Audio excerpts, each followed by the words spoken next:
Zee 24 तास एक पाऊल पुढे। बऱ्याच दिवसानंतर दिल्ली दौऱ्यावर गेलेल्या उद्धव ठाकरेंनी भाजपच्या वरिष्ठ नेत्यांच्या भेटीगाठी घेतल्या।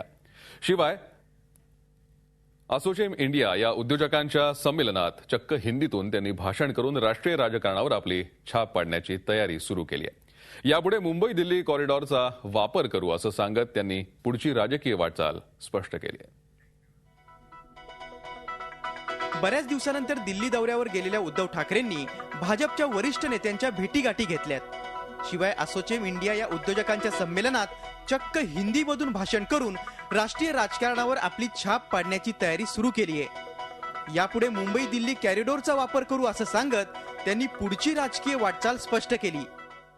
प्रधानमंत्री जी ने कहा है कि मुंबई दिल्ली कॉरिडोर की शुरुआत हुई है, तो कॉरिडोर हमारे लिए है, दिल्ली आने के लिए।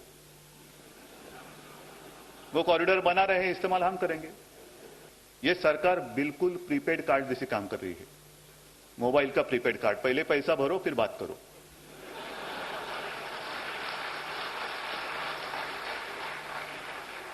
तो मैंने कहा ठीक है, लेकिन बात तो हो रही है। तो नहीं ना, जब हम डायल करते तो सुनाई देता है कि आप नेटवर्क क्षेत्र के बाहर हो। यावेळी उद्धव यांनी सरकार आपलंच असल्याचं सांगतानाच त्यात आपली भूमिकाही महत्त्वाची राहील असं सूचित केलं। मैं मेरे दिल पर हाथ रख के कहता हूं कि आने वाली सरकार हमारी होगी।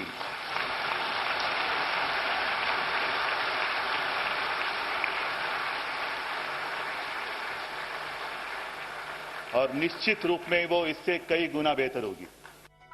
शिवसेना प्रमुख बाळासाहेब ठाकरे यांनी कायम मातोश्रीमध्ये बसून देशाच्या राजकारणात आपला रिमोट कंट्रोल चालवला, पण बाळासाहेबांसारखा करिश्मा उद्धव यांच्याकडे नसल्यानं आपला परीख वाढवून दिल्लीत ओळख निर्माण करण्याचा उद्धव यांचा प्रयत्न असू शकतो। भविष्यातही आघाड्यांचंच राजकारण असेल हे ओळखून त्यात आपला पत्ता फिट बसवण्यासाठी ठाकरे घराण्याच्या या जनरेशन नेक्स्टचे प्रयत्न असू शकतात।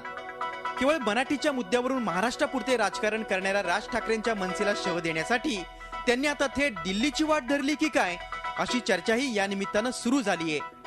उद्धव ठाकरे यांना दिल्लीत वेगळं स्थान प्रस्थापित करायचं असेल तर खासदारांचं संख्याबळ तर वाढवावं लागेलच, शिवाय देशभरातल्या प्रादेशिक नेत्यांबरोबरचं नेटवर्किंगही निर्माण करावं लागेल। रश्मी पुराणिकसह दिनेश दुखंडे, झी मीडिया, नवी दिल्ली। झी 24 तास एक पाऊल पुढे।